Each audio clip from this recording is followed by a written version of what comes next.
So I just wanted to make a quick video today about my grocery haul, which I have over there, and I'm going to show it to you guys while I'm just talking. Today's video, things I wish I knew before starting this healthy lifestyle journey. Rumors or myths get people in some trouble. They make us have fear foods. They make us scared of certain types of macros or certain types of food. They confuse us, and I just wanted to clear them up for you right here so that you don't make the same mistake that I made when I first came into this healthy lifestyle journey. Number one, stop fearing carbs. My first ever fad scheme diet was a low carb diet, so that just taught me to fear carbs because like the moment I cut them out, I did lose weight. And that's only because carbs do retain more water in the body, but it is really just temporary. Like the moment you eat them again, you're gonna just hold back the water again. So a lot of fad diets do that, where they cut out carbs, they cut out those types of foods because they know that it retains more water. Also, they're easier to overeat on. With any food, if you overeat on it, then you'll gain weight. So, but when I was losing weight, I was thinking, oh, it's the carbs that are making me gain weight. So fear all carbs. And then that made me like never want to eat rice, never want to eat bread again. And then when I had them, I would start binging on them because I was like, oh, well, now that I let myself eat this bread slice, I'm going to have the whole pack of bread because tomorrow I'm back on my diet. No, carb is not the enemy. But that brings me to a second point. Don't restrict foods because you'll do more harm in the long run. I realized that whenever I cut out foods and then I let myself enjoy it a little bit, I would go crazy on it. If I had a cookie, I'd have to eat the whole box of cookies. If I had cottage cheese and peanut butter, I would finish the whole carton of cottage cheese and like a jar of peanut butter. I found that the more I restricted, the more I craved, and the more I craved, the more I wanted to binge, and the moment I let myself have that small taste, that's when it just went, and then I just destroyed the kitchen and ate everything in sight. But the more that I restricted foods, the more I craved it, and then the more I craved it, the more likely I was to binge on that food if I ever got a chance to. Because I used to be able to say no to a Reese's bar, I could say no to candy, and I could say no to all those tempting foods. But the moment I put it on off-limits restriction, the moment I tried to just cut it out, that's when I started craving them a lot more. That's when I started, everything off-limits became so much more tempting to me. So with that said, step 3, moderation is possible. You can have all of those off-limit naughty foods in reasonable amounts, and you're not gonna ruin all your progress. You're not gonna go backwards. You're not gonna gain 20 pounds of real fat. The next day, yeah, you might be slightly heavier with water retention because of the sodium, because of whatever other foods you ate still digesting in your stomach. It's not real like fat weight that you've put on. People are so scared of having a cake because they think, if I have this cake, I'm gonna ruin all my progress. Not really. Most of the time it's like people tend to have cake and then they tend to overeat on the cake, and that's why they gain little weight. But if you control your portion sizes and have a slice of cake or have a cookie or have a bowl of spaghetti, you're good. You're golden. It's not gonna sidetrack you. You can have these foods and still lose weight even. You could have McDonald's every day, but as long as you're not going over your maintenance calories, as long as you're not overeating like a lot, you're not gonna gain weight. You're not gonna lose all your progress. It's not gonna be as bad or as scary as you think it's gonna be. Remember, moderation, not deprivation. Fight for balance. Everything in the right portion sizes can be had and enjoyed, and you're not going to blow up like a balloon. With that said, clean eating isn't always the best for body fluctuations. I mean, I thought clean eating was the golden way. I was like, yeah, I love this, but not really because it was terrible and I made the most boring food. The minute I ate something dirty or sodium rich, I would blow up. My face would bloat, my body would bloat, my stomach would go out to like here. So it's good to have a mixture in your diet of sodium-rich foods and also nutrient-dense foods. You don't want to cut out all salty foods forever. When I went on my diet, I would not cook with salt. I would not cook with anything at all remotely high in sodium or MSG or whatever. I was terrified of it. I thought it was bad. I thought it was always bad. And the minute I had a cheat day or a cheat meal, I would just blow up, and that's not good. Clean eating kind of made my body a wimp in that sense. So now that I've been eating all kinds of different foods, I find that I bloat less. I actually bloat less. As for binging, if I had known it was a habit this whole time, that would have saved me a lot of grief because I thought it was just something wrong with me, something that I couldn't control. I didn't know how to stop binge eating. I didn't know how to stop restricting that cycle of restricting, binging, because trust me, I've been on that. I thought, oh, I binged today, but tomorrow I'm gonna start over, get on a new diet, get on a new routine, and it's gonna be great. And what that would do is spiral me back into binge eating, because one, I was restricting again, and two, I was making a habit. So what I first needed to do was stop the restriction. To stop it. And then second, people always ask me, Josie, I'm not restricting anymore. I'm allowing myself all these balanced foods. Why am I still overeating? And that's because you made it a habit. Next time that you're just at home overeating or whatever you're doing, just sit back and be like, am I actually hungry? Do I actually want this? Or am I doing it because I'm used to doing this? I'm used to getting up, going to the kitchen, grabbing whatever food I can, and stuffing my face. Do you really want it? Are you really hungry? Do you really want that food, or are you just doing it out of habit? It's just a habit that you've got yourself into. And the minute you stop that habit, the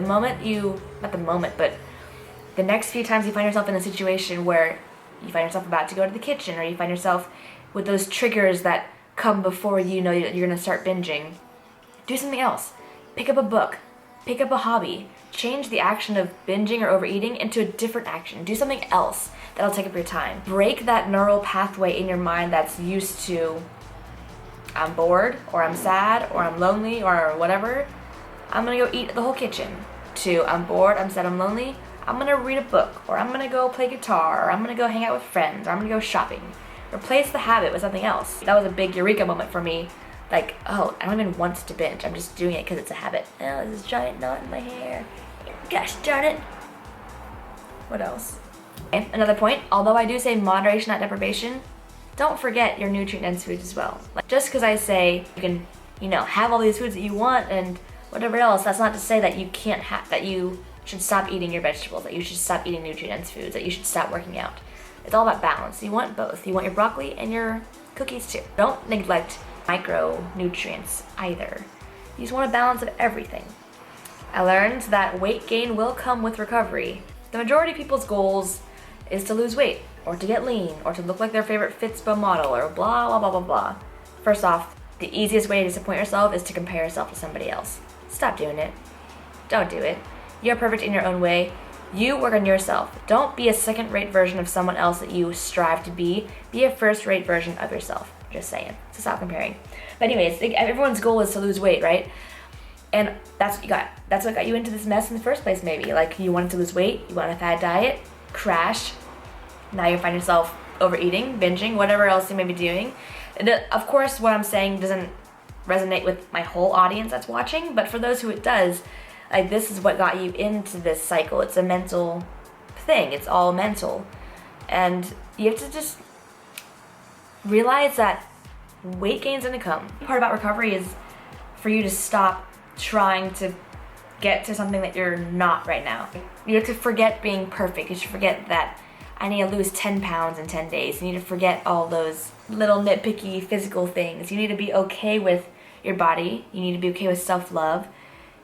You need to be okay with the fact that you might gain some weight if it's all in the betterment of your future. Like, yeah, right now it sucks seeing the scale go up, but just don't weigh yourself. Yeah, your pants might be tighter, but get bigger pants. Like, I don't know why everyone's like, oh my god, my pants don't fit. Just get bigger pants and you're gonna feel so much better in them. You don't wanna wear tight pants that squeezes all your chunkies out. Not me, it doesn't make you feel good. That doesn't make anybody feel good. Just get bigger clothing and then you'll be like, yeah, I'm free, I feel so good. He has to become content with gaining weight because he just has to realize that in the future, it's not the ideal situation right now. You're helping yourself in the future. Like, you're mending yourself. You're mending your mind, you're mending your body.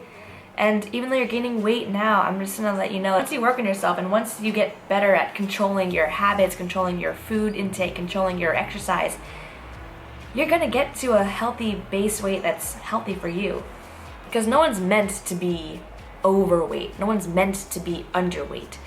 Once you have control and balance in your life, once you reach that medium where you're not focusing, like, your whole day isn't focused around food or counting calories or macros, or your whole day isn't focused around even exercise or doing 4 hours of cardio. Like, once you find that balance of working out regularly because you enjoy it and because you actually like doing activities that you're doing, or staying active even, maybe you don't work out, but maybe you play sports and on teams and stuff like that. Maybe you don't do like weightlifting, but maybe you do yoga and everything like that.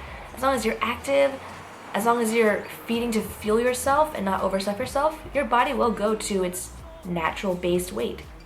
So yeah, you might be gaining weight now during recovery, but trust me, you need to do this so that you can realize when your hunger cues are, when you're actually feeling full. Are you eating because you're bored? Are you eating because of emotions? Are you eating out of habit?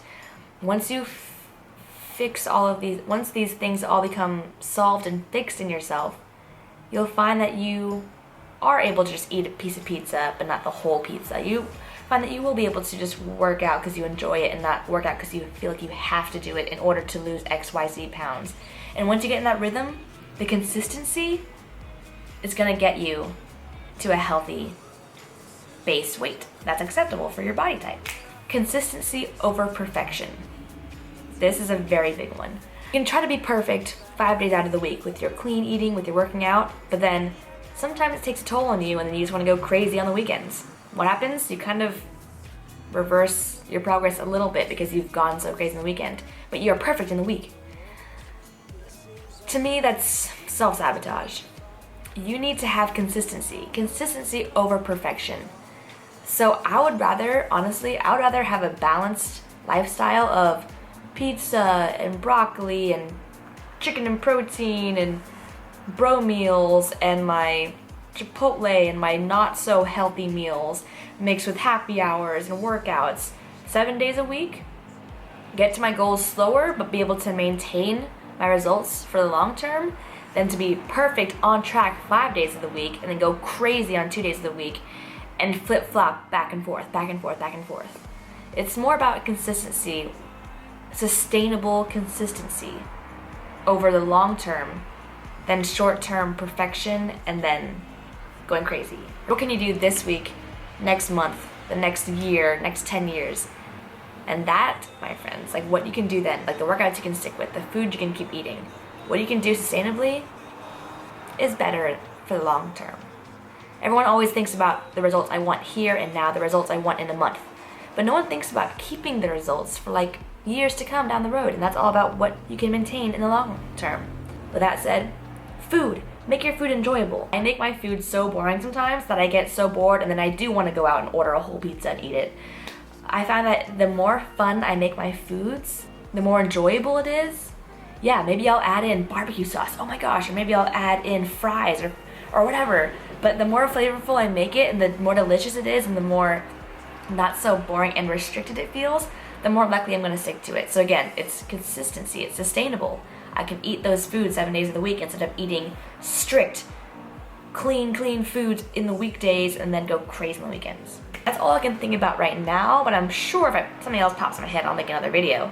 But I hope you enjoyed those random eurekas and tips from me. I hope you enjoyed the food haul that I had. A lot of you, when I asked what you guys want to see in the future, in my comments in the last video, you guys want to see a lot of recipes, so I'll try to make some cool recipes for you guys. A lot of you are still interested in my life, so that's nice to know. I am moving to DC in literally a month. In June, I'm moving to DC. So excited. You're gonna see a whole new place, and it's gonna be great. I'm so excited to show you guys. It's gonna be great. I love you guys so much. Thank you for watching again, and I'll see you guys in the next video. Bye.